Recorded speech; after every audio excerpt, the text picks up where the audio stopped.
भोला अपनी पत्नी और 2 बच्चों के साथ हरिपुर गांव में रहता था। वो गांव के साहूकार के पास मजदूरी करता था। भोला ने अपनी बहन की शादी के लिए साहूकार से कर्ज लिया था, जिसका भुगतान वो साहूकार को कई वर्षों से कर रहा था। भोला भगवान शंकर की बहुत पूजा करता था। ऐसे ही एक दिन मंदिर में शिवरात्रि का भव्य आयोजन था। वो पत्नी और बच्चों के साथ मंदिर पहुँचा, पर साहूकार भी वहाँ मौजूद था। मंदिर में दर्शन करने के लिए पुण्य करने पड़ते हैं, तो जैसे कंगाल के पास ऐसा क्या है भगवान शंकर को देने के लिए? बता, कोई दान दक्षिणा या कोई चढ़ावा? भोला उदास मन से पत्नी और बच्चों को लेकर वापस घर की ओर चल पड़ता है। तभी कुछ खाने को दे दो, बड़ी जोरों की भूख लगी है। भैया, ये आटे का हलवा है, अगर ये खाओ तो। हाँ, मुझे आटे का हलवा दे दो, भूख में तो प्रसाद और भी स्वादिष्ट लगता है। क्या नाम है तुम्हारा? मेरा नाम शिवा है। मैं काम की तलाश में हूँ। क्या आप मुझे कोई काम दे सकते हो? मैं कुछ भी कर लूंगा। पर मैं तो खुद एक गरीब मजदूर हूँ, गांव के साहूकार के पास मजदूरी करता हूँ। मैं तुम्हें भला क्या काम दूंगा? भैया, मुझे कोई भी काम दे दो, बदले में मुझे पैसे नहीं, बस रहने की जगह दे देना। भोला शिवा की मजबूरी देख हाँ कह देता है। अगले दिन से शिवा वहीं रहने लगता है और घर के काम में मदद करता था। एक दिन भोला अपनी पत्नी माला से बोला, माला, शिवा हमारे लिए इतना सब कुछ क्यों कर रहा है? बच्चों के लिए भी ये इतना दूध, फल, सब्जी सब ले आता है, पर कब तक हम इससे बिना पैसे दिए काम करवाते रहेंगे? तुम एक काम क्यों नहीं करते? साहूकार से कहकर इसे भी अपने साथ काम पर लगवा लो, वहाँ तो इसे काम के बदले पगार मिल जाएगी। भोला को माला की बात सही लगी। वो शिवा को लेकर साहूकार के पास जाता है और काम दिलवा देता है। शिवा भोला के साथ अब खेतों पर भी काम करने जाने लगा। साहूकार शिवा को जो भी पगार देता, वो पैसे शिवा भोला को जोड़ने के लिए रखवा देता था। भोला कई बार शिवा से कहता कि वो अपने पैसे वापस ले ले, परंतु शिवा उसे कहता कि जब वक्त आएगा ये पैसे तभी काम आएंगे। एक दिन साहूकार भोला और शिवा को किसी काम से दूसरे गाँव भेजता है। रास्ते में रात हो जाती है। जंगल का रास्ता था। तभी एक शेर के दहाड़ने की आवाज आती है। भोला घबरा जाता है। भोला भैया, आप तो भगवान शंकर के परम भक्त हो, तो डर कैसा? और जब भक्त मुसीबत में हो तो भगवान को भी सहायता के लिए आना ही पड़ता है। आप उस पेड़ के ऊपर चढ़कर बैठ जाओ, बाकी सब मैं देख लूंगा। शिवा, मैं तुम्हें अकेला छोड़कर कैसे पेड़ पर चढ़कर बैठ जाऊं? ये भी तो सही बात नहीं है। भोला भैया, आप निश्चिंत रहो, मुझे कुछ नहीं होगा। भोला जैसे ही पेड़ पर चढ़ने के लिए मुड़ता है, वो देखता है कि शेर उसके सामने खड़ा है। भोला शेर को अपने सामने देख डर जाता है और आंखें बंद करके ओम नमः शिवाय का जाप करने लगता है। शिवा भोला के आगे आ जाता है। शेर शिवा को थोड़ी देर तक देखता रहता है और बिना कुछ कहे जंगल की ओर चला जाता है। भोला और शिवा दोनों घर आ जाते हैं। भोला पूरी रात उस घटना को याद करता रहता है। अगली सुबह जब वो सोकर उठता है तो शिवा घर पर नहीं था। भोला आसपास में पूछता है, पर शिवा का कहीं भी पता नहीं था। वो साहूकार से जाकर पूछता है, वो तो सुबह ही मेरे पास आया और मेरे से बोला कि अमरनाथ यात्रा पर निकलना है, इसलिए वो अपना हिसाब कर गया। भोला घर आता है और सारी बात माला को बताता है। माला भी सुनकर बहुत हैरान होती है कि अचानक बिना बताए शिवा अमरनाथ की इतनी लंबी यात्रा पर कैसे निकल गया। भोला को कुछ समझ नहीं आ रहा था। उसी रात को सपने में भगवान शंकर भोला को दिखाई देते हैं। भोला, उठो, तुमने मुझे पहचाना नहीं? मैं ही तुम्हारा शिवा हूँ, जिसके बारे में तुम चिंता कर रहे हो। भगवान शंकर, आप ही शिवा हो? मैंने आपको पहचाना नहीं। ये कैसी भूल हो गई महादेव, मुझे माफ कर दीजिए। मैंने आपकी सेवा नहीं की, बल्कि आपसे सेवा करवाई। आप मुझे छोड़कर क्यों चले गए प्रभु? हे महादेव, लौट आओ मेरे पास। भोला, अब तुम मेरे पास अमरनाथ यात्रा करके आओगे। मैं अमरनाथ में ही तुम्हें अपने दर्शन दूंगा।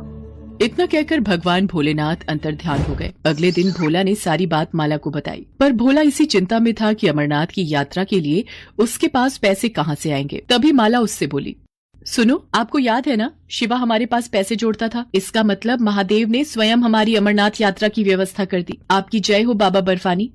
जय भोला भंडारी, आपकी जय हो। माला, हमारे शिव शंकर ने हमें अपने धाम बुलाया है, अमरनाथ बुलाया है। भोला उन रुपयों से अपनी अमरनाथ यात्रा पर जाने की तैयारी करता है और साहूकार के पास कुछ दिन की छुट्टी मांगने जाता है।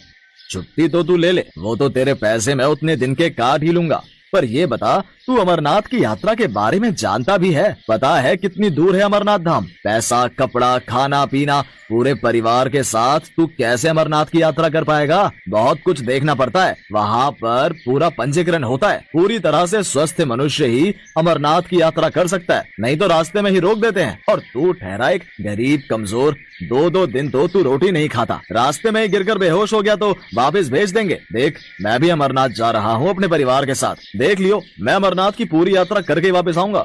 भोला अपने परिवार के साथ अमरनाथ की यात्रा के लिए निकल पड़ता है। उधर साहूकार को भी अपने परिवार को लेकर अमरनाथ की यात्रा के लिए जम्मू निकलना था, पर किस्मत को शायद कुछ और ही मंजूर था। 75 वर्ष से ज्यादा उम्र होने की वजह से साहूकार के पंजीकरण को स्थगित कर दिया गया। साहूकार ने मन में सोचा, भगवान शंकर ने शायद मुझे सबक दिया है कि उनकी यात्रा के लिए कोई गरीब या अमीर नहीं होता। वो जिस पर कृपा करते हैं वही उनके दर्शन कर पाता है। शायद भोला उनका मेरे से भी ज्यादा बड़ा सेवक है, इसलिए उसे अमरनाथ यात्रा पर जाने का शुभ अवसर प्राप्त हुआ। मैं ये क्यों नहीं समझ पाया कि भगवान तो प्रेम के भूखे हैं। उन्हें धन दौलत बड़े बड़े पकवानों से कोई मतलब नहीं। उन्हें कोई एक सूखी रोटी भी खिला दे तो उसमें भी प्रसन्न हो जाते हैं। शिव शंकर मुझे माफ कर दो, मैंने उस गरीब मजदूर की गरीबी का हमेशा फायदा उठाया। बस एक बार भोला यात्रा से वापस आ जाए, फिर मैं खुद उससे माफी मांगूंगा।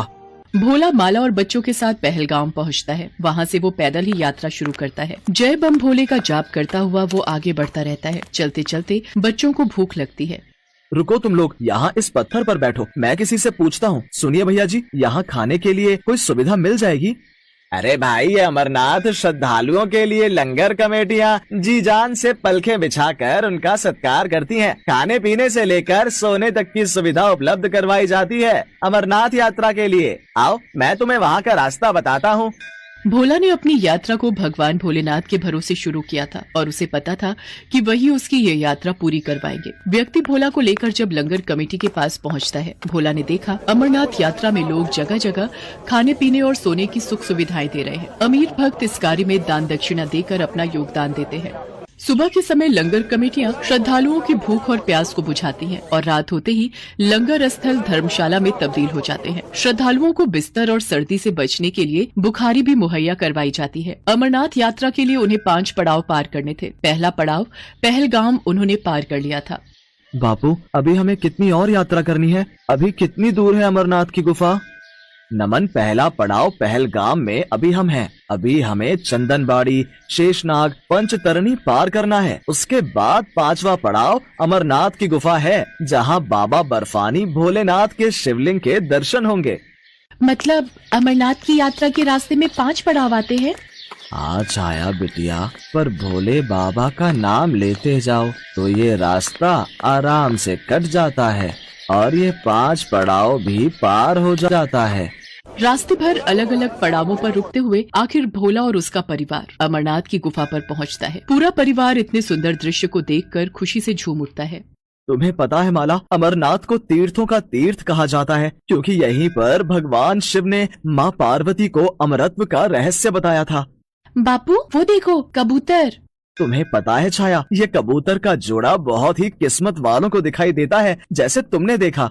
सब मिलकर अमरनाथ बर्फानी शिवलिंग के दर्शन करते हैं। भोला हमेशा याद बनकर रहने वाली अनमोल दृश्यों वाली अमरनाथ यात्रा करके खुशी खुशी गांव वापस आ जाता है। साहूकार भोला से अपनी गलतियों के लिए माफी मांगता है और उसे अच्छी पगार देने लगता है। दिल से भगवान शंकर के आशीर्वाद से भोला की जिंदगी में खुशियां आ जाती हैं।